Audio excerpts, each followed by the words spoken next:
সারি গান। সারিবদ্ধভাবে একত্রে কাজ করতে করতে যে গান গাওয়া হয় তাকেই বলা হয় সারি গান। তবে বিশেষত নৌকার মাঝি মোল্লারা একযোগে নৌকা বাইতে বাইতে শ্রম অপনোদনের জন্য যে গান গায় তাকেই সারি গান হিসাবে আখ্যায়িত করা হয়েছে। নৌকার হাল ধরা পাট মাঝি গান ধরলে অন্য মাঝিরাও তান ধরে।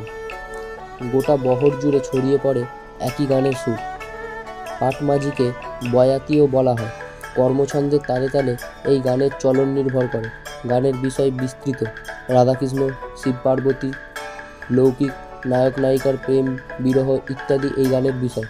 রাজশাহী, দিনাজপুর প্রভৃতি অঞ্চলে বিজয়া দশমীতে হিন্দু মুসলমান নির্বিশেষে নৌকা বাইচের প্রতিযোগিতা হতো। প্রতিযোগিতার উত্তেজনায় দলের মাঝি মল্লারদের তাতানোর জন্য দামামা, ঢোল, কাঁসি সহযোগে দ্রুত ছন্দের বীররসাত্মক গান গাওয়ার রেওয়াজ ছিল। এখনও এর চল রয়েছে।